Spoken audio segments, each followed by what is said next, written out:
la investigación y el desarrollo de proyectos relacionados con el desarrollo del medio ambiente y políticas. Para dar inicio propiamente a este acto, me permitiré presentar a los distinguidos miembros del presidio. En representación del Dr. Carlos Escalante Sandoval, director de la Facultad de Ingeniería, nos acompaña el ingeniero González López de Jaro, secretario general de la Facultad.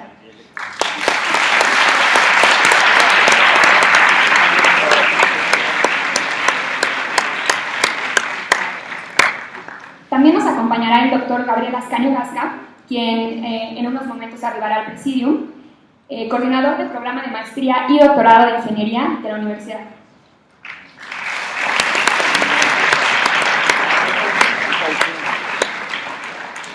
Nos acompaña el doctor Germán Tribucay, del Fondo de Sustentabilidad Energética de la Secretaría de Energía.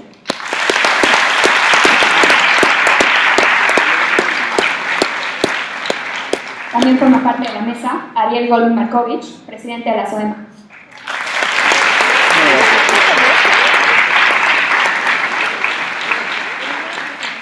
Y finalmente, nuestro invitado de honor y ponente de esta tarde, David Hochschild, Comisionado de Energías Renovables del estado de California.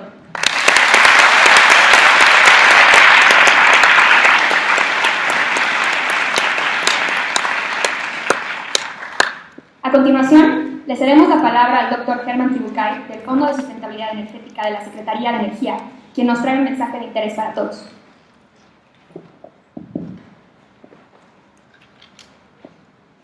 Muchas gracias, Adriana. ¿Me escuchan bien? Sí. ¿Me escuchan mejor? Sí. Gracias a todos por venir. Es un placer estar aquí con ustedes. Adriana y todos los organizadores, muchísimas gracias. En nombre del subsecretario Leonardo Beltrán, subsecretario de Planeación y Transición Energética de SENER, les damos la bienvenida. David, thank you so much for being here. It's a real honor to have you here, and I hope it's the first of many trips. Nada más rapidísimo, quería dar unas palabras para explicarles el motivo de esta reunión aquí. Y antes de eso quiero agradecer profundamente al secretario general de la Facultad de Ingeniería, el ingeniero González López de Jaro, a toda la facultad, al coordinador del programa de maestrías y doctorados de la facultad, el doctor Gabriel Ascanio, que nos acompaña en el momento, y en especial a los estudiantes que nos hicieron el favor de coordinar todo esto. Ariel, Daniela, Adriana, Jorge, Santiago, de veras muchas gracias. Esperamos que sigamos haciendo estos eventos. Un anuncio rápido sobre el Fondo de Sustentabilidad Energética de la Secretaría de Energía. Este es un esfuerzo del Fondo de Sustentabilidad y en especial de la Subsecretaría de Planeación para traer a este tipo de expertos en la materia de energía y en especial energía renovable y sustentabilidad, para tener este tipo de diálogos con la comunidad académica, con los estudiantes, con los tomadores de decisiones, los líderes del sector energético. Entonces, hoy tenemos al Comisionado de Energías Renovables del estado de California. Él es esencialmente lo que sería el secretario de Energías Renovables de la región líder en el mundo en estos temas. El comisionado Hochschild le reporta directamente al gobernador Brown. Está a cargo, entre otras cosas, de la política de energías renovables del estado de California a través de la séptima economía del mundo y líder en estos temas. Entonces creo que es una gran oportunidad escuchar aquí de él. Uno de los mensajes que quisiera transmitirles, sobre todo a los jóvenes, a los estudiantes, es de la gran oportunidad y la gran necesidad que tiene nuestro país de trabajar en estos temas y de aprovechar las grandes oportunidades que tenemos. Quisiera realmente invitar a todos los estudiantes, a todos los jóvenes, que piensen en grande, que piensen en las grandes oportunidades y en el futuro de la energía que son los renovables. Necesitamos más de ustedes que se metan al tema, que le echen ganas, que se vayan a estudiar a las mejores universidades del mundo.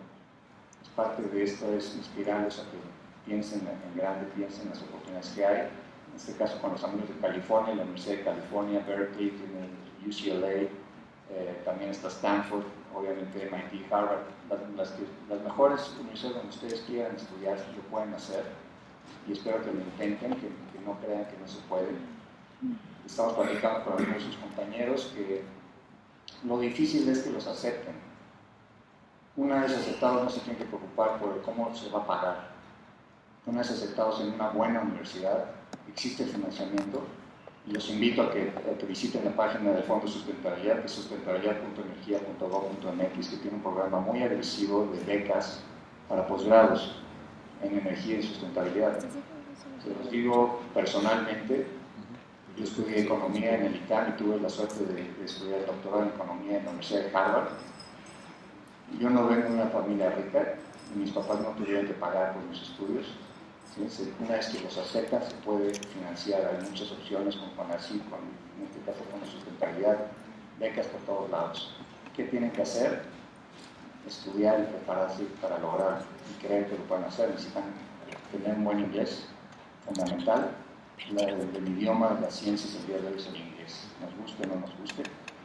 Ese es el tema en esto, y tenemos que prepararnos para eso. Y estudiar el GRE, el examen de admisión, son esas dos cosas, el examen de inglés y el examen de GRE o GMAT, si van a hacer una maestría en negocios, tener la mejor calificación que puedan y solicitar. Si no solicitan, seguro no van a aceptarlos. Entonces quiero invitarles a que piensen así, que disfruten esta plática que nos la va a dar el comisionado en inglés, obviamente. Y dos anuncios rapidísimo.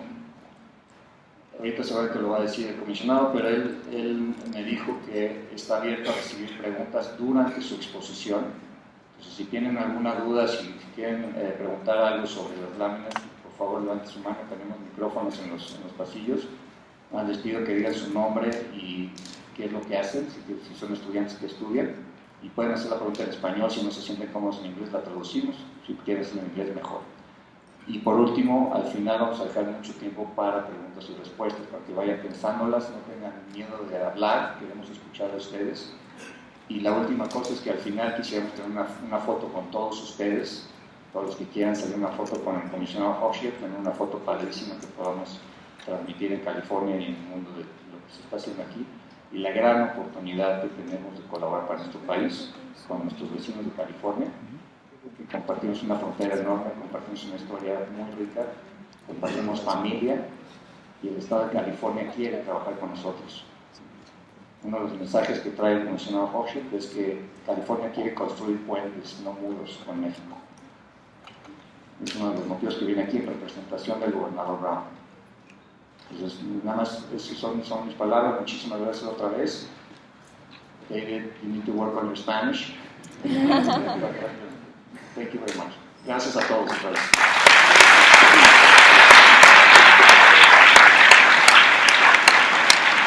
Muchísimas gracias, doctor. Bueno, antes de continuar a darle la palabra a nuestro ponente, me gustaría darle las gracias a todas las personas que formaron parte para poder hacer realidad esta ponencia, empezando por la Secretaría de Energía, el Fondo de Sustentabilidad Energética de la Secretaría de Energía, el Instituto de Energías Renovables y sobre todo también al posgrado de Ingeniería de la Universidad. Por favor, un aplauso para ellos que nos ayudan.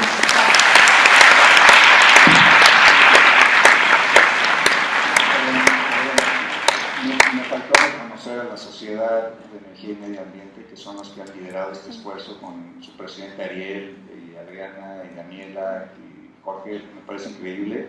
Queremos hacer más eventos así con ustedes. Muchas gracias otra vez, ¿no? Y les felicito.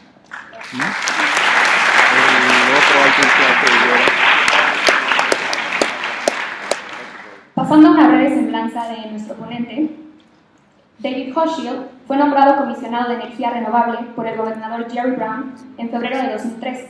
Actualmente está en la posición del área del medio ambiente de la comisión, donde 4 de los 5 miembros requieren tener experiencia profesional en áreas como ingeniería y ciencias físicas, protección al medio ambiente, economía y leyes. La carrera del comisionado Hochschild ha abarcado desde el servicio público, pasando por la defensa del medio ambiente, hasta llegar al sector privado. La primera vez que se involucró en el campo de la energía solar fue en 2001, en San Francisco, como asistente especial del alcalde Woody Brown, donde lanzó una iniciativa ciudadana valuada en $100 millones para implementar paneles solares en edificios públicos. Continuó siendo cofundador de la iniciativa Vote Solar, una organización compuesta por 60.000 miembros que promueve políticas solares a nivel local, estatal y federal. Del 2007 al 2008 estuvo como comisionado en la Comisión de Servicios Públicos de San Francisco. Por su trabajo en el desarrollo de energías limpias, el comisionado Hochschild fue galardonado con el Sierra's Club Trailblazer Award, the American Lung Association's Clean Air Hero Award and the Department of Energy's Million Solar Roof True Champion Award. Hochschild tiene un bachelor en Swarthmore College y una maestría en políticas públicas de la Escuela de Gobierno de Kennedy Harvard. Por favor, Dr. Hochschild.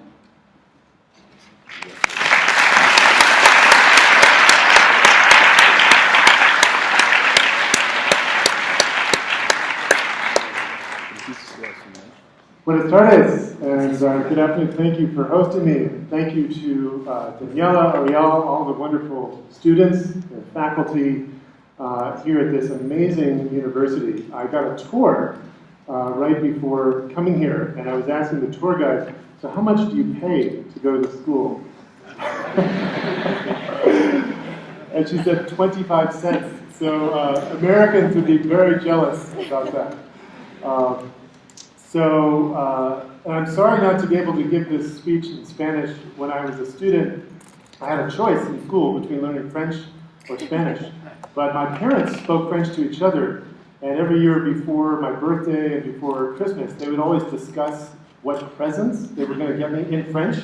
So my brother and I, we had to learn French so we could understand that. So bad decision, though. I wish I spoke Spanish. So I'm here. I've been traveling actually around the world as a lot of nations are interested in this big experiment that California is embarking on to build a clean energy future. And I've been to Australia and Japan and Germany and other countries sharing this story. And I'll share the story with you today, and then we'll talk about the opportunity for Mexico. But I want to invite all of you to open your hearts and open your imaginations for what your future, for what Mexico's future can be, okay?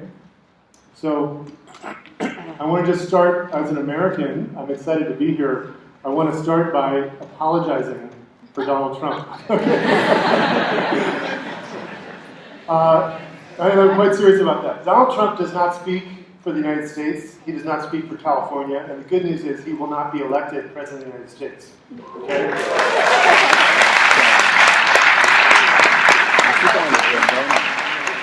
Donald Trump speaks for Donald Trump. Okay, he wants to build a wall. We want to build bridges, and that's why we're here. Okay, that's why we're here. Our future is together. Okay.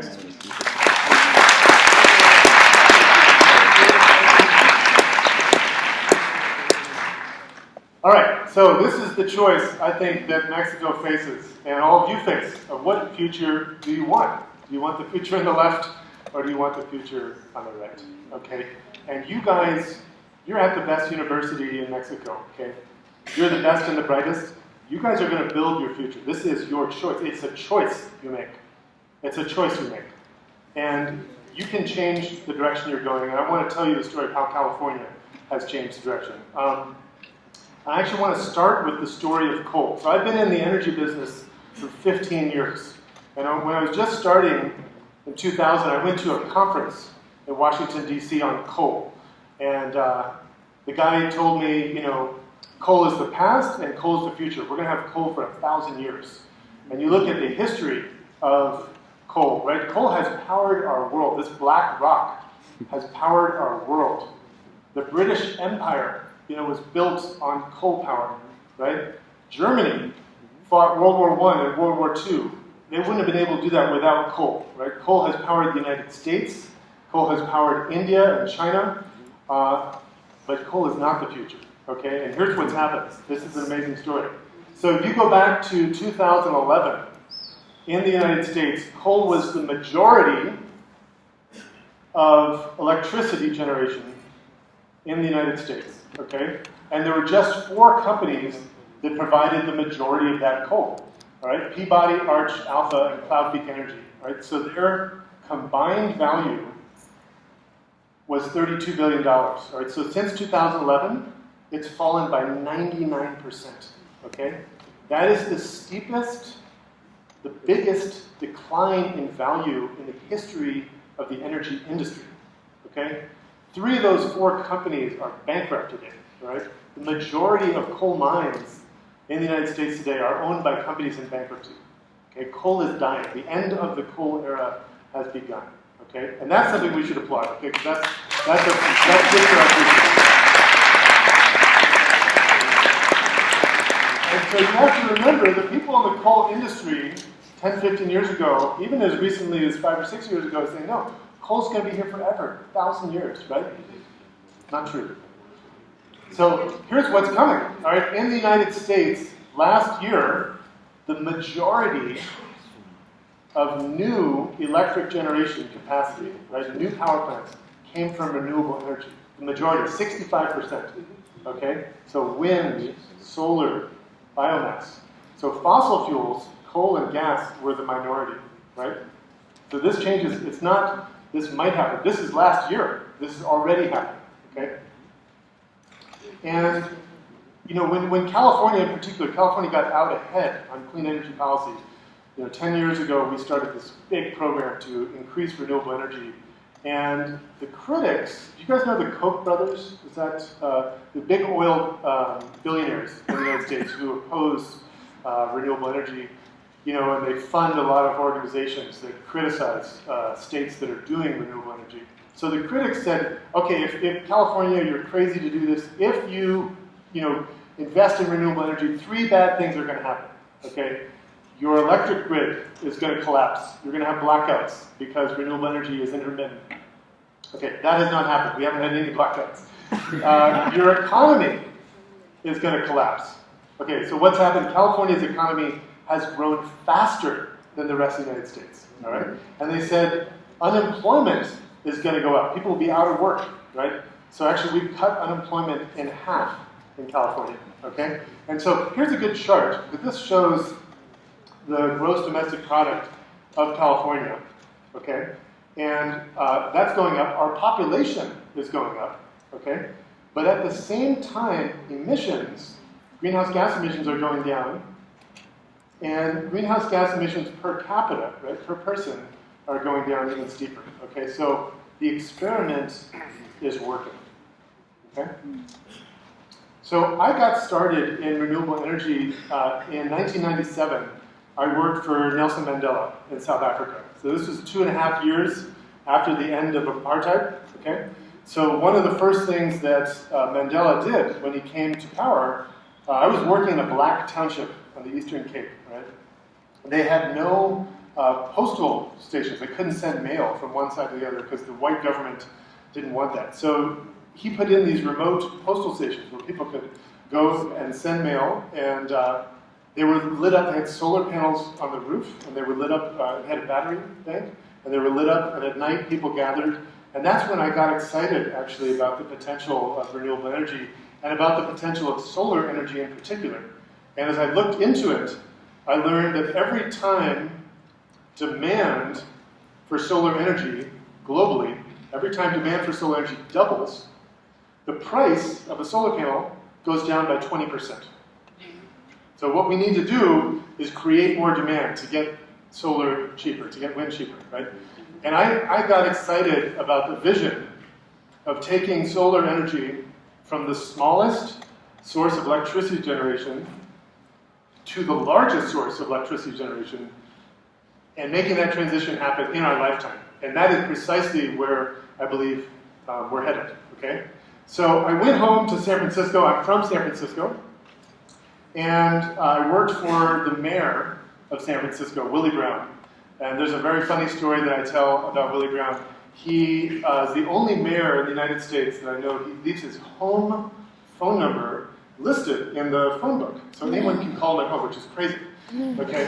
And so this woman called him at 3 o'clock in the morning to complain, oh, Mr. Mayor, my street light is broken. So the next day, he writes it down and he gets it fixed. And then he set his alarm for 3 in the morning and called it back and said it's fixed. So in 2001, we had rolling blackouts in California. It wasn't from renewable energy, it was from Enron manipulating the market. And every crisis is also an opportunity, right? So we decided to use that occasion.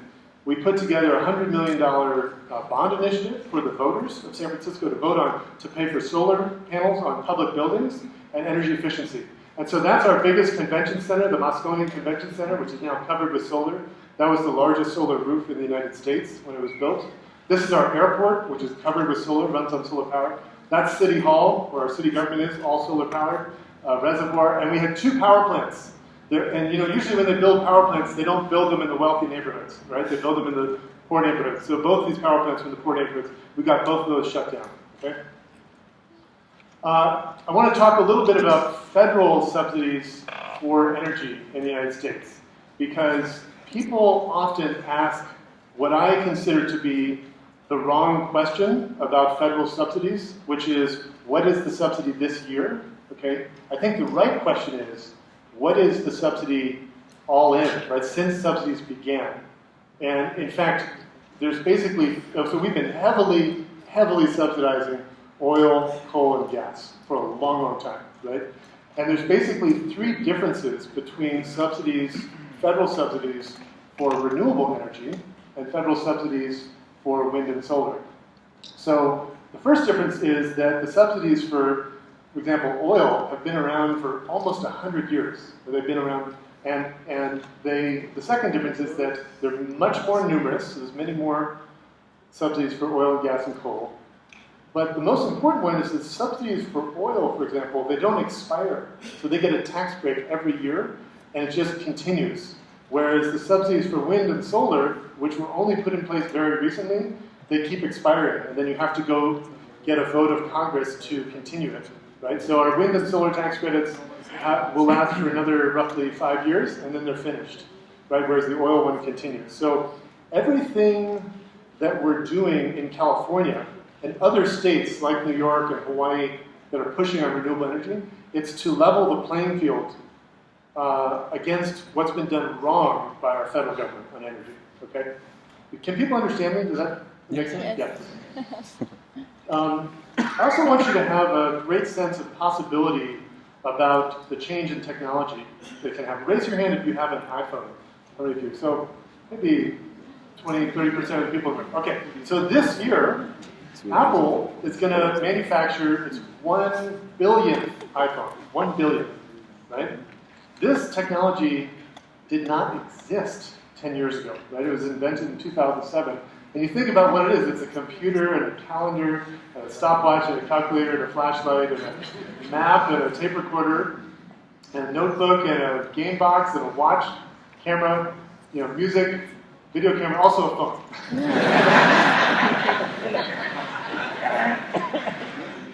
But, this is a radical change, right? This actually happened over a very short period of time. And now phones are ubiquitous, right? So, as an example, cell phones, in 1980, AT&T did a study and asking, how many cell phones there would be. They predicted there'd be 900,000 by the year 2000, okay? So, in fact, by 2000, there were 109 million. And today, there's 7 billion, right? So, think about how this applies to energy, right? Every rooftop could have solar panels. We can have wind turbines in every city. Electric cars could be the norm. And this can happen faster than you think, right? So we have to keep that sense of possibility with us as we think about energy. So in California, this is what's happening.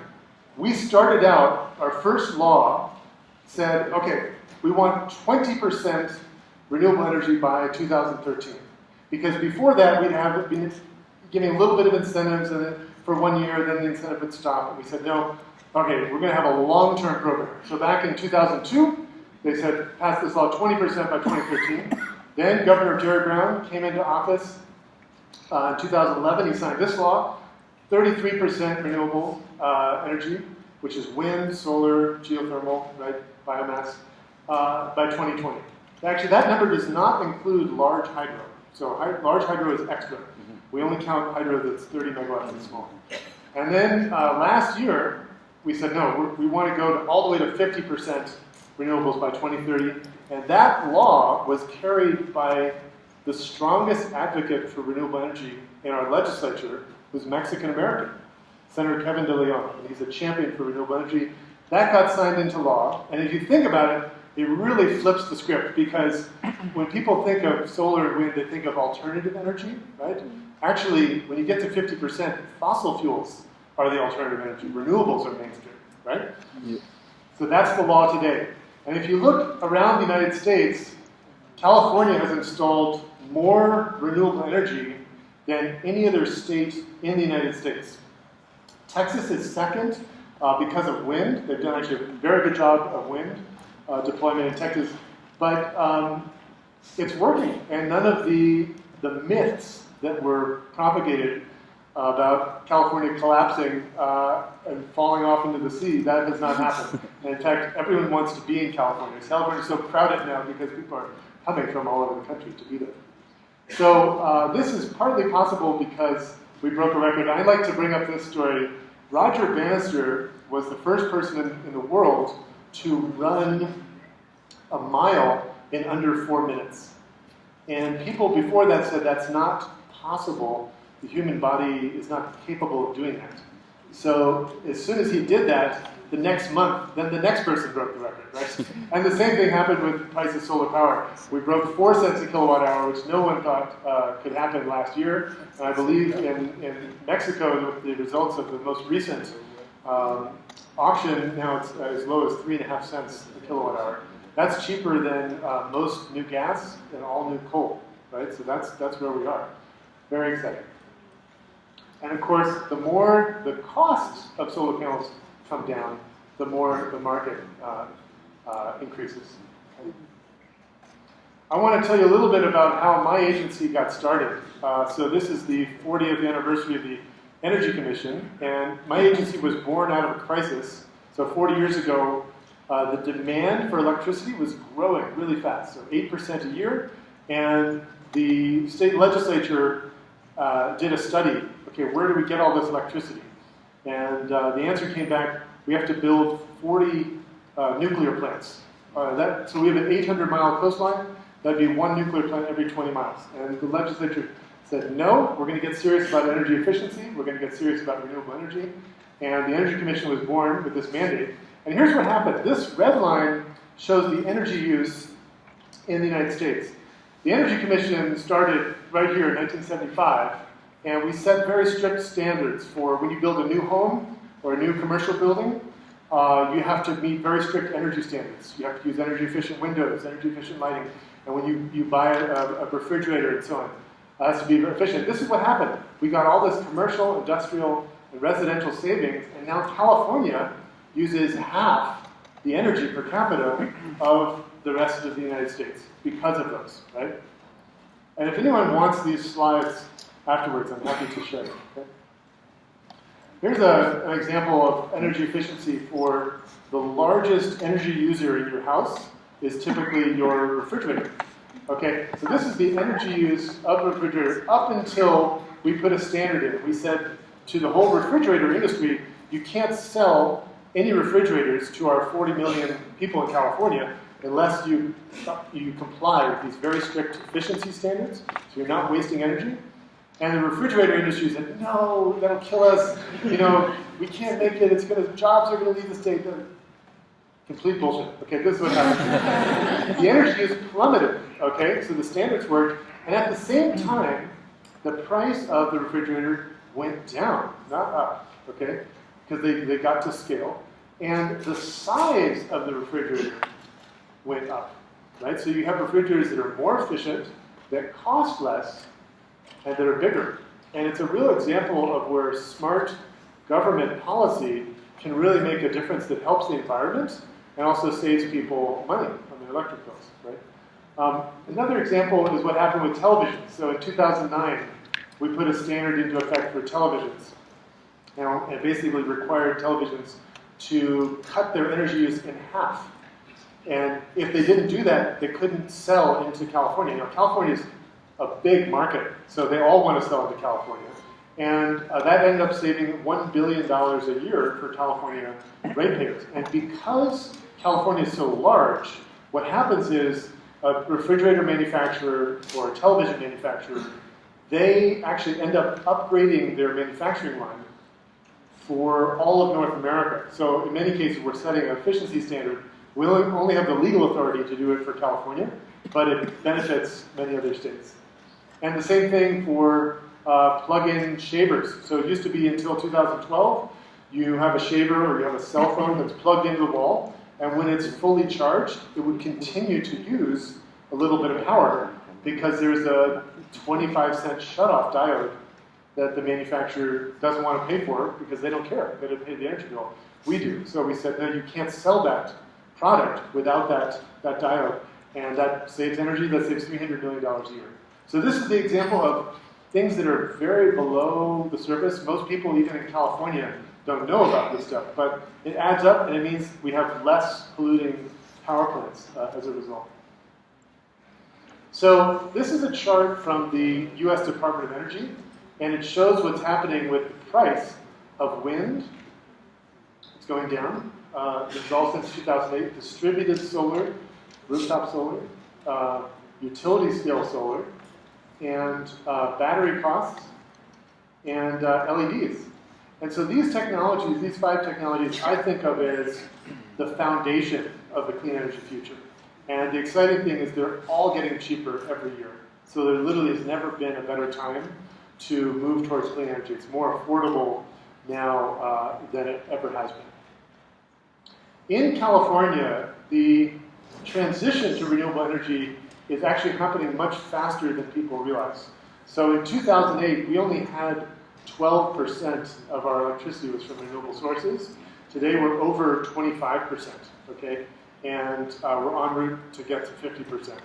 And I want to take you guys on a tour, sort of clean energy tour of California, so you can see where some of this energy is coming from. So this is the largest thin film solar PV project in the world. It's just a few miles north of the Mexico-California border. It's called the Desert Sunlight Project.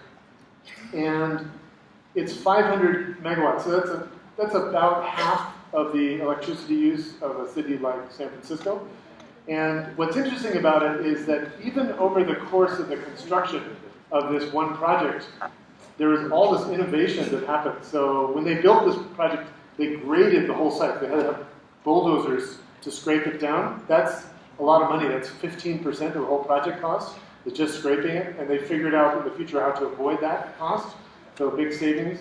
All the solar panels had a frame on the outside. Halfway through the project, they figured out how to avoid, installing the frame. So a lot of innovation happened. This is the world's 3rd largest silicon PV project. It's an American company called SunPower. This was the largest in the world when it was built. And then a few months later, this was built in China. So this is the largest solar project in the world, was 1.2 gigawatts. Back in 2004, when I was in the solar industry, the whole global market, the entire global market for a year, was 1 gigawatt. So now this one project is bigger than the whole global market was a decade ago. This is the world's largest solar thermal power plant, and it's called Ivanpah. So what you're looking at here are 3 towers, 550 feet tall, and they're surrounded by 173,000 mirrors. So the sunlight hits the mirror hits the boiler at the top, and it heats it up. This technology used to be the same price as solar PV when the contract was signed 5 or 6 years ago, and now the price of solar PV has just kept going down, down, down. So this is now about twice the price of solar PV. So these are not getting built anymore, but it's the largest of its kind in the world. This is also the world's largest solar thermal trough plant. And you can see, actually, if you look, oops, let me go back. If you look at this, there's a tube here, and that has oil, synthetic oil in it. The light collects here and focuses on that, and that oil runs to a boiler. And that is not new. This project has been around for over 30 years, and it's a real example of how renewable energy lasts for a very long time. This is the world's largest geothermal power plant. It's called the Geysers, up in Napa. And we also have the world's largest wind project in Kern County in California. So, and also the largest biomass in the United States. So in virtually every technology category, California has the largest project in the world, right? And this happened pretty quickly. One example I want to share with you is all forms of energy generation, including renewable energy, actually impact the environment in some way. So the #1 goal is, first you do energy efficiency first. You reduce your energy usage, and then you do renewables next. But as an example, we're able now to reduce the impact of renewables. This is the old type of wind turbine. So this is a lattice structure, and the birds would come and land on there, and then they'd get hit by the turbine, right? And so they'd spin, these turbines spun very fast. So as an example, this project here, they used to have 432 of the old turbines. They removed all of them. They put in 34 of these new ones, and it actually tripled the energy production. So you get 3 times more electricity, and it killed, the bird kill went down by 70%. So a real big, which is good for the birds. Solar on new construction. So we're leading the world right now on new construction. In Southern California, 27% of new homes are built with solar, and we provide incentives to encourage that. And today, because of all this activity, there are now more people working in the solar industry in California than work for all of our utilities combined. So we have 46 utilities, and the solar industry is bigger than the utilities. Right? But this can happen for Mexico, by the way. That's the point, right? So looking ahead, by 2020, this is all the different renewables, biomass, and geothermal, and small hydro, and solar PV, and solar thermal, and wind. We project about half of all the renewables are going to come just from solar power. Okay?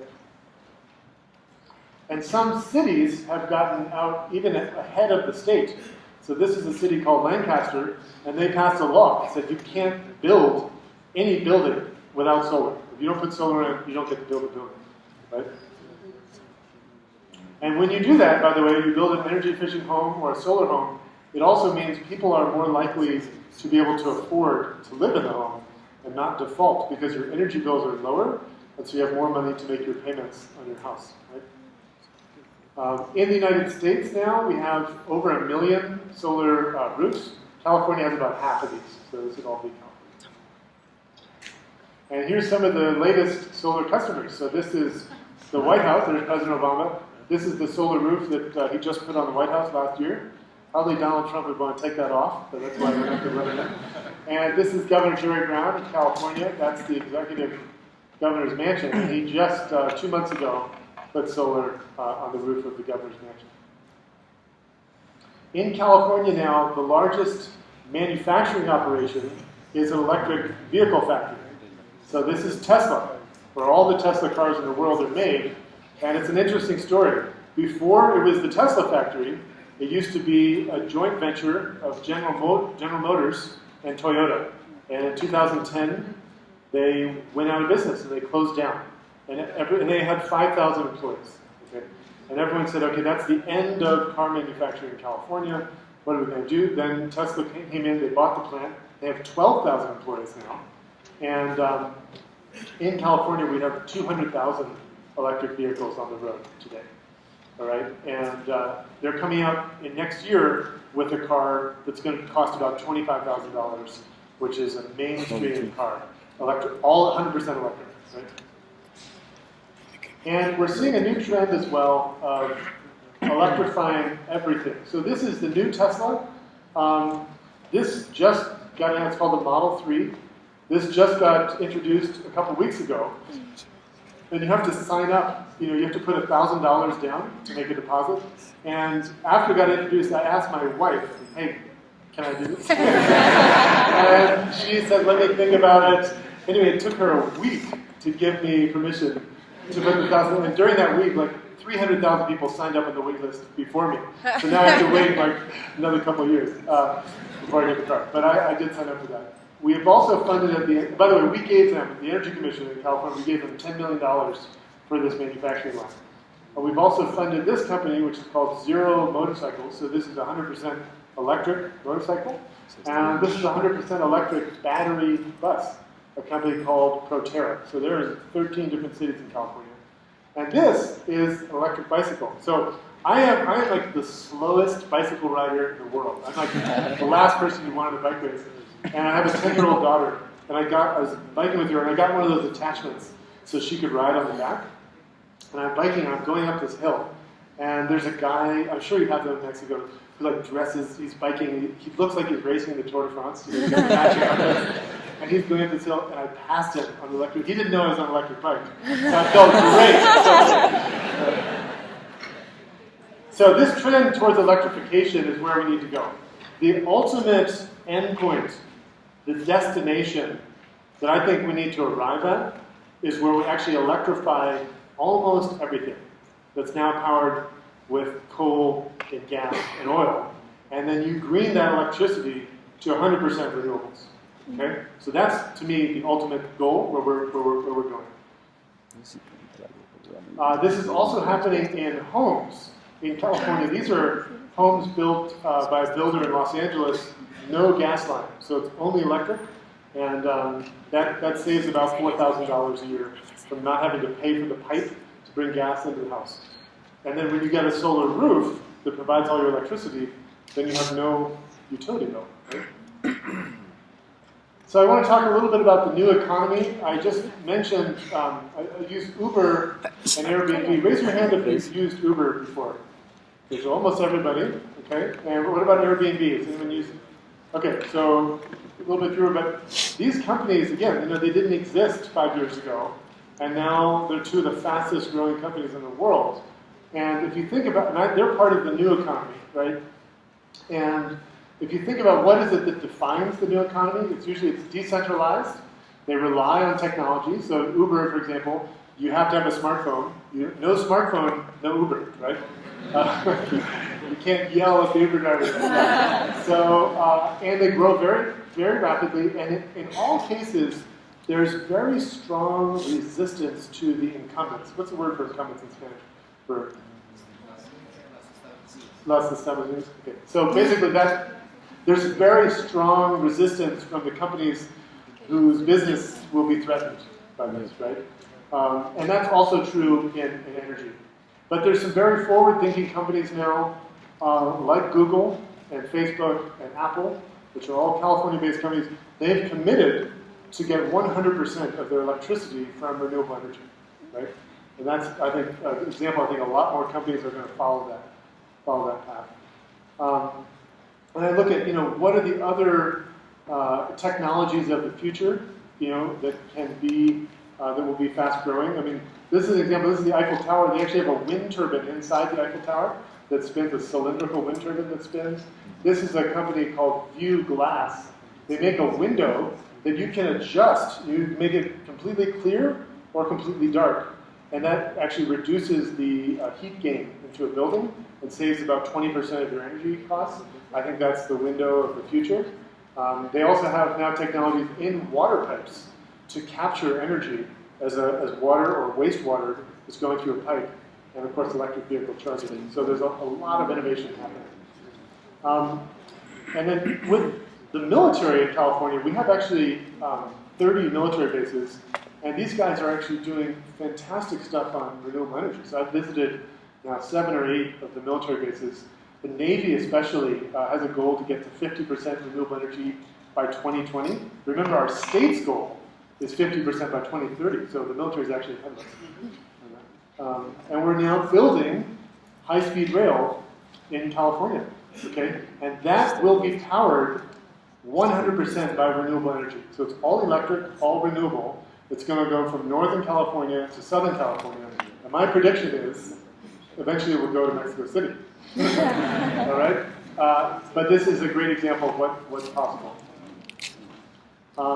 And just to keep in mind how quickly the change can happen, General Motors, which is one of the biggest, oldest, and most influential companies in America, it took them a century, over 100 years, to become a $50 billion company, right? Tesla, started in 2003. They're already, 3/4 of the way there. And you can just look out ahead, right? Go out another 5 years and compare that. Tesla will be more valuable than General Motors.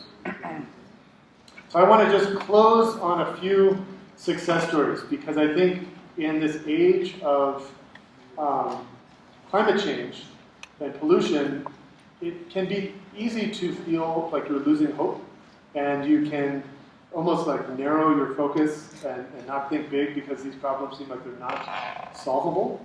But remember, every problem is solvable when you set your mind to it. And the most powerful force in the world is human intention. Okay? just setting your mind to the goal and building a coalition to make it happen. This is a story. I grew up in the summers. My grandfather lived in New York State in the largest state park in America called the Adirondack Park. Beautiful. There's like 1,500 lakes there, forests. But a big problem was happening, which is all the fish were dying in these lakes. Because in Ohio, in the Midwest, they have a local air pollution problem. They have coal power plants. And to solve the local air pollution problem, their solution was build a higher smokestack. Okay, so they got the pollution out of Ohio, but it got it up into the jet stream, and it came down in the rain in the Adirondacks. It's called acid rain, and it killed all the fish. And then actually President George Bush Sr. in 1990, to his great credit, he signed a law that limited, severely limited those acid rain emissions. And here's what happened. This is the acid rain problem. The red shows where the acid rain was happening. And after the law got signed, the problem got better. And all those lakes that were dying are coming back to life in the Adirondacks. So it's a success story.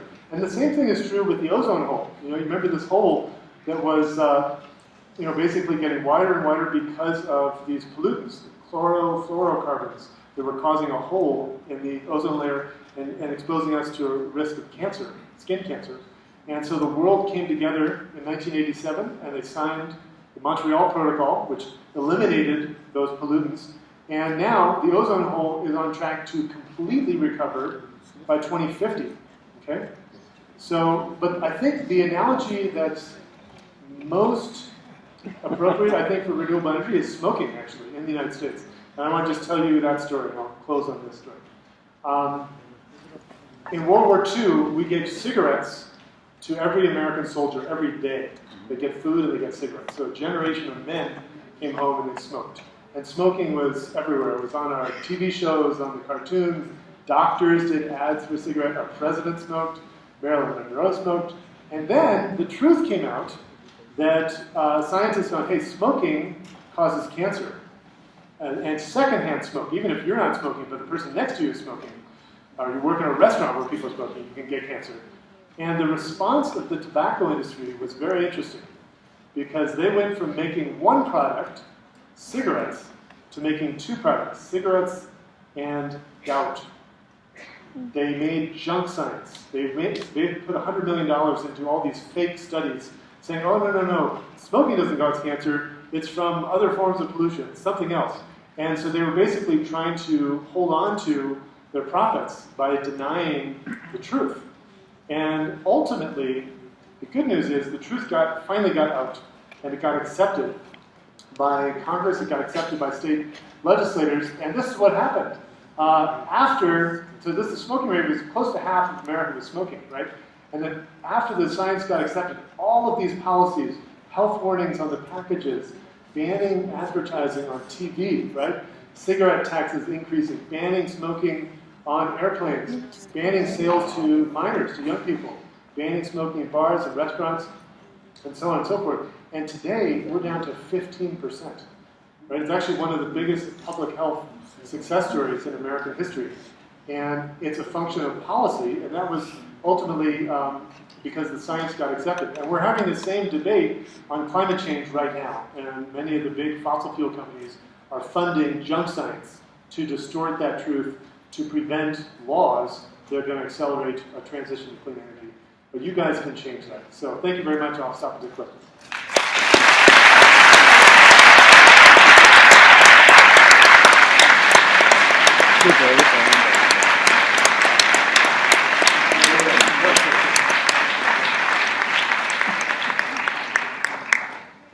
Thank you very much. That was a fantastic talk. So now we have time for questions and answers. If you don't mind, I think we have microphones, right, Ariana? How about lining up on the stairs for the questions? So we have the microphones here in front, and we can have people lining up. And in the meantime, I have just First of all, I want to acknowledge someone very important who made all this happen. He works closely with you, and that is a great partner of Mexico. Let me switch to Spanish, if I may. So, les quiero nada más pedir un aplauso para una persona muy importante que es nuestro amigo, nuestro aliado, nuestro paisano mexicano, del estado de Jalisco, que es el jefe de asesores del Comisionado Hochschild. Si les pido por favor un aplauso para mi amigo Emilio Camacho, si te puedes levantar por favor.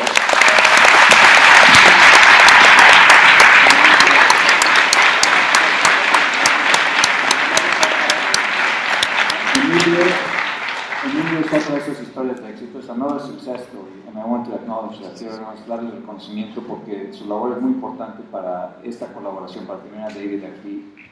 Y así como David mencionó al presidente del Senado de California, de la séptima economía del mundo, mexicano, americano y orgullosamente mexicano, el senador Kevin de León, el presidente del Comité de Energía del Senado de California, el senador Ben Hueso, mexicano, americano, y nos dijo personalmente, que lo vimos la semana pasada, que él me dijo: quiero que sepan que yo orgullosamente tengo pasaporte mexicano y americano.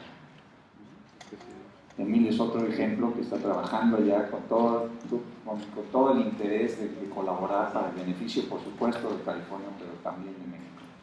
Quiero que lo tengamos muy en mente en términos de tratar de que nuestro país se acerque más a California y tengamos más de todos estos desarrollos que están a un lado de nuestra frontera, del lado norte. Lo que nos acaba de platicar el comisionado es increíble y está al alcance de nosotros. ¿Por qué no lo tenemos de este lado? También quiero mencionar, I also want to mention the city of San Diego. La ciudad de San Diego, a un lado de Tijuana, ya tiene el objetivo de tener 100% renovables. 2035, 100% renovables su economía al 2035. No es que pensemos en eso, y si no deberíamos estar haciendo más por este chato, además de sus lazos con líderes como Emilio, como el senador Hueso y muchos más que son familia y quieren trabajar con nosotros. Two more quick things. La capa de ozono, sabemos que el Dr. Mario Molina, Mexicans have made a big impact. Dr. Mario Molina from this university made a big impact. His work was instrumental to get that problem solved, that success story. Tenemos como el Dr. Mario Molina de aquí, de la casa, de nuestra casa de estudios. Quiero mencionarles, ayer aprendimos, we learned yesterday that the head designer of Tesla, el diseñador en jefe de Tesla, es mexicano. No sé si ustedes sabían, pero Google nació en un laboratorio donde el jefe de ese laboratorio es mexicano, en la Universidad de Stanford, Héctor García Molina. Como ellos hay muchísimos, y quisiera pensar que aquí hay muchos de esos futuros líderes que lo pueden hacer si lo quieren. Nada más para terminar, I will just summarize your presentation in a phrase that is very important, which is: sí se puede. Sí se puede, 100% renovables. And just last question for you. Si quieren irse formando, por favor, los que tengan preguntas, y ahorita ponemos el micrófono. Just the last question is this only for the rich nations and the rich areas like California? Are you investing in all this because you're putting more money, it's more expensive, or is this actually making money? No, I mean, it's interesting. The majority of solar customers today are basically lower middle income customers. So the wealthier are the minority of solar customers. So, yeah. Sí, ya no es un mito que solar es muy caro y que los renovables son muy caros. This is part of the John science. That it's spread out, that the solar is too expensive, the wind is too expensive, it's no longer the case, and will continue to increase. Okay. Sí, entonces, por favor, preguntas, vamos uno y uno. Si dan, por favor, su nombre y qué están estudiando, de dónde son. Si quieren en inglés, mejor, si no, lo traducimos. Muchas gracias. Go ahead. Soy Diego Delmar, estudio Ingeniería Mecánica aquí en la UNAM. Y bueno, voy a hacer la pregunta en inglés. Well, I saw that the price of batteries is going down, but I've read a lot about how like ion and lithium batteries are really bad for our environment. I was wondering how much that has improved, because like last time I'm really into cars, and there's even studies that an electric car could be worse for the environment than like a Land Rover Discovery because of how bad ion lithium batteries are. Yeah, so nothing is as worse as the status quo. The diesel pollution is the single worst cause of lung problems. Lithium, there's also an aftermarket now for lithium. So let's say you use it for the car for 10 years and then the life starts to degrade. There's now an aftermarket so you can take those batteries and put them into buildings where they can still operate for a long, long time. So this is what the University of San Diego is doing. And I actually believe, as I said, there's an environmental cost for every form of energy. But electric vehicles, by far, that's a win for the environment. On pollution, on air quality. In fact, just imagine if every vehicle in Mexico City was electric, what the air quality would be, right? Yeah, I agree. Like local conditions would be better, but I don't know. I've read a lot of studies that say that general like local conditions could get a little bit bad. No, I mean I think the where we are today, the impact from mercury and coal pollution, right, is terrible. The impact of methane emissions on climate change from natural gas. I think there's a cost to everything, but in my view, even with the environmental impact of batteries, it's much better than what we have today. Okay, thanks. Y por favor, muchas gracias. Preguntas puntuales para que todos podamos escuchar el mayor número de preguntas y respuestas. Creo que tenemos como hasta las 2:35, 2:40, ¿no? Entonces creo que es más puntual para escuchar más. Gracias. Hello, I'm Silverio. I'm studying electronic engineering. I'm in my 8th semester. But I would like to know, what do you do in Mexico? Do you have any plan for invest in renewable energies in short time or any for the future? So we had dinner last night with a bunch of American companies who moved here. So Tesla, I showed you the picture of Tesla. Tesla now has an office here. And in September, Elon Musk, who's the founder of Tesla, is going to come here to open a Tesla showroom. And Solar City is here. But the thing that's going to attract investment and attract jobs to Mexico are policies that mandate renewable energy. And local, that can be local policies in a city or nationally. That really is what drives the investment. And so that's the most important thing. All the investment and innovation, I worked in Silicon Valley, that's my background. And a lot of investment came into Silicon Valley, but it came in because we had a policy that created a market. And so that's the most important thing to attract more investment. Mexico needs to set stronger goals. Thank Good you. evening, my name is Moses. I'm studying petroleum engineering. I have a question because here in Mexico we have a lot of problems in our states and problems about climate. For example, we want to develop technologies in our states where there are problems of climate. For example, rain is going to damage the technology. How California have developed these technologies in those kind of territories where there are a lot of problems related with the climate and rain and those kinds of problems? You're asking if in areas where there's a lot of rain? Yeah, for example, the rain that is damaging the technologies, for example, solar panels. Those kinds of technologies have problems with the climate, no? So, no. Solar panels, at least I've been in the solar industry for my whole career. The quality of the panels, they're made to withstand all kinds of weather, rain, snow, and they have a typical solar panel has a 25-year warranty. And when they test the solar panel, I've been to the facilities where they test it, they submerge it in water, they hit it with hammers. It's very, very durable. Yeah. Go ahead. Good afternoon. Air Science School, Instituto Politécnico Nacional. Are you working on developing ocean power to produce energy? And do you have any pumping and repumping water? Ocean power. Okay, so the question was, am I working on ocean power? So there's basically 3 types of power from the ocean. Okay, there's wave power, right? There's tidal power, where you capture a tide coming in and going out.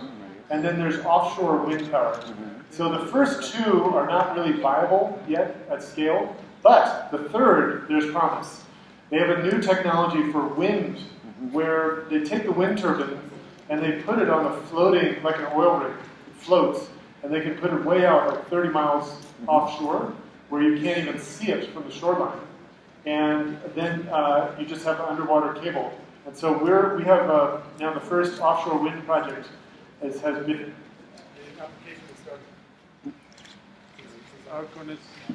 So I think that offshore wind is the most promising. Do you have any pumping and repumping water to produce energy? The pumping storage? Yeah, pumping we do. storage? Yes, we do. It's very expensive to build that. It works great. It works great when you have it, but it's expensive to build. So we do have some. Yeah. Where?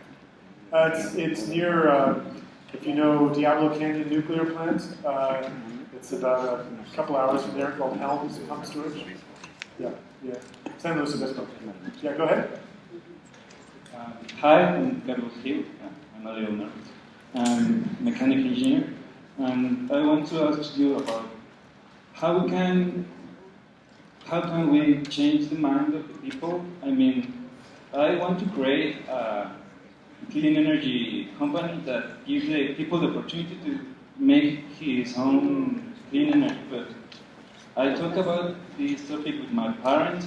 They say that they don't want to change the traditional energy for clean energy. They don't want to pay $3,000 for a clean energy system. So if my family that they are close to my interest, they don't want to change their mind. How can we make other people change? Okay, you just asked, I know you're nervous, but you just asked the most important question today.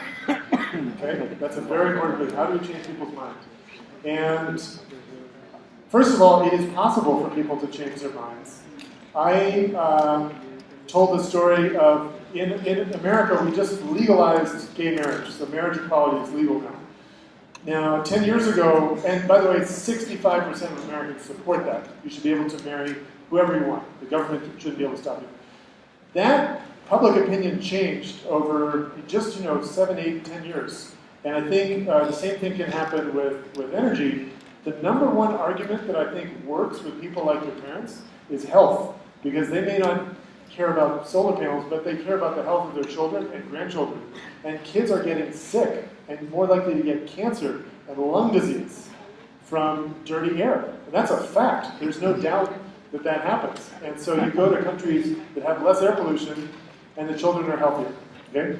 And so I think the number one thing is health. But after that, the threat of global warming and what that really means when you actually understand what that does to the climate, more droughts, more severe storms. There's going to be climate migration that's going to be forced because people can't grow crops where they used to be able to. And that's also within our power. It's, we can either make that worse by doing nothing or better by doing something. But the first thing I always go to is health, because I think that's the most powerful. Thank you for the question. Hi, my name is David. I'm industrial engineer. So I have a real question. Have you ever got any problem when you implement your policies? I mean, some problem with the private sector or something? Have you ever run into any trouble implementing policies with the private sector? Oh, no problem at all. Well, yeah, a lot of resistance, okay? And I come out of the business community, and there are, that you have to understand when you do something big and bold and important, nothing that matters, nothing is easy, okay? If it's easy, it's not important, okay? You should expect resistance, okay? That's true for everything. I mean, you go back to voting rights in America and the civil rights movement and the women's rights movement for women to be able to vote. Everything has been a hard-fought battle. It's the same thing with energy. And the business community, as I said, their arguments have not changed. The same argument, they're still arguing against today. This 50% law we just passed, there are people saying, oh, that's going to collapse. They say the same thing every time. And you have to expect that. But the difference now, and the advantage you have, all of you in Mexico, is you have examples you can point to, not just California, but Germany and Japan and other places that have actually done more in renewable energy, and it's working. So it's not a hypothetical thing. There's actually, now we know what happens. And so I think in a way you're in a stronger position to be able to respond to the arguments that the business community is going to make. And one nice thing that happens now is once you have momentum, okay, which we have in California, you get clean energy businesses who become powerful and more influential And so right now, the clean energy business community is actually very strong in California. And so when we have these fights, the business community from the clean energy side is very strong, and that's been helping us win. So, you know, you're kind of, I mean, there's very, very little solar installed in Mexico today, and so there's not a very strong solar business community here. But that will change, and that can change. And each year that you make progress, it gets stronger and stronger. Yeah. Un favor, como estamos ya cortos de tiempo, les voy a proponer lo siguiente. Queremos todavía tener tiempo para la foto con todos los que puedan estar aquí y darle un reconocimiento al comisionado Hochschild. Si me permite, voy a sugerir dos preguntas más, pero me gustaría escuchar pensando en igualdad de género y la importancia de traer a más mujeres en posiciones de liderazgo y en estos temas, en la ciencia, en las matemáticas. Quisiera pedir, bueno, espero que no me lo tomen a mal, pero esto es fundamental que la mujer participe. Eso es lo que va a cambiar el mundo. Estamos a más mujeres.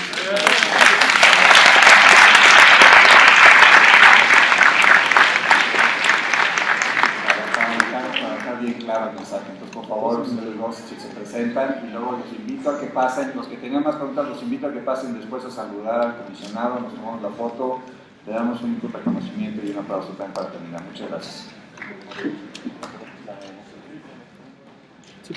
Hi, I'm Danayaro. I'm studying Renewable Energies Engineering here in UNAM. And I want to ask you about your planning towards the technology of renewable energy, because this technology will eventually get to an end of its life cycle.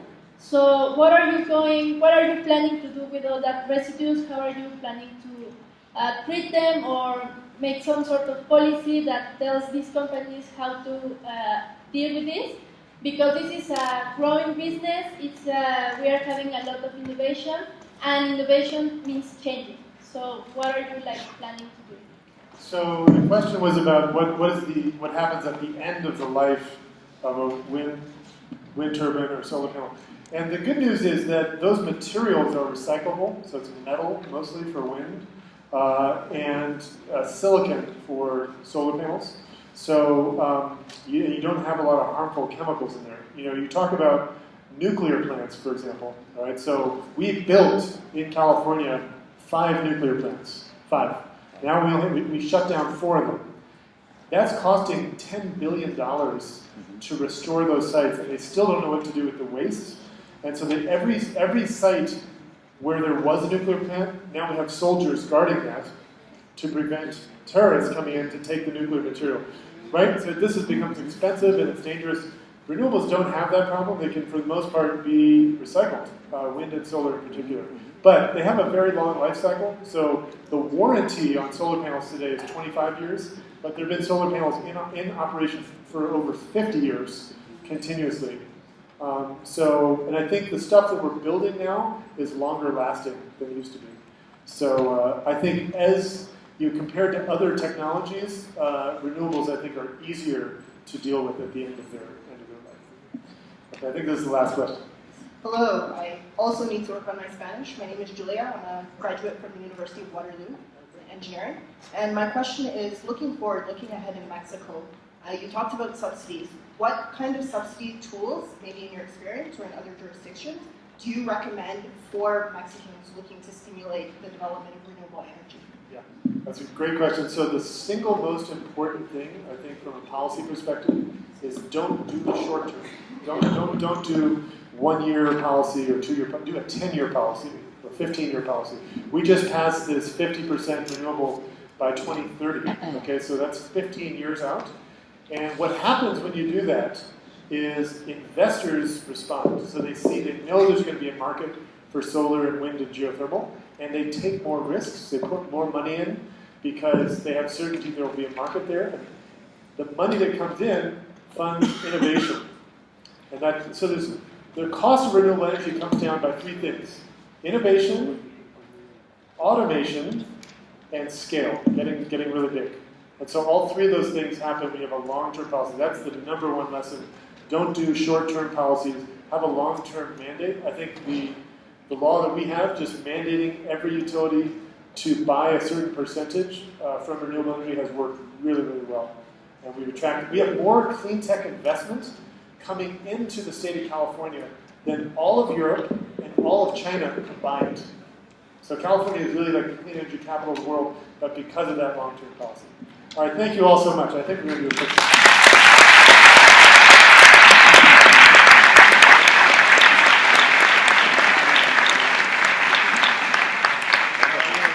Gracias. Y para cerrar la sesión, el presidente de la Sociedad de Energía y Medio Ambiente va a dar un reconocimiento al comisionado y luego, por favor, pasamos a la foto y a saludar al comisionado. Gracias. Bueno, muchas gracias a todos por venir. Muchas gracias a Germán por generar todas estas increíbles oportunidades para los estudiantes mexicanos. Los invito a todos a estar atentos a todo lo que hace el Fondo de Sustentabilidad Energética, a su boletín, a todas las oportunidades de becas, etc. Y al doctor Hochschild por venir y ofrecernos este ejemplo de cambio, este ejemplo de éxito. Y ahora nos toca a nosotros, los estudiantes mexicanos, de replicarlo aquí y de generar este cambio que todos queremos y que sabemos que podemos hacer. Entonces, empecemos ahora y hagámoslo juntos. Muchas gracias.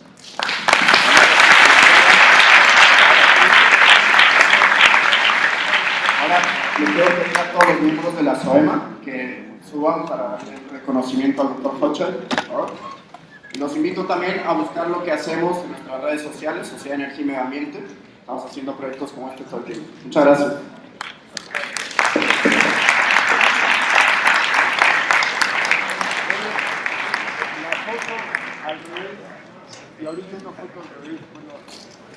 I've always wanted to be a graduate of UNAM, so now.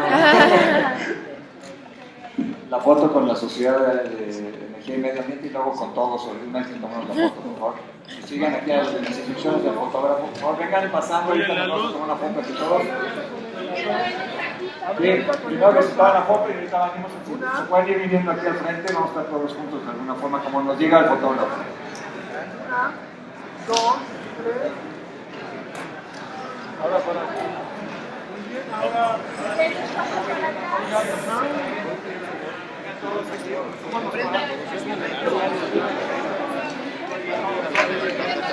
Salve.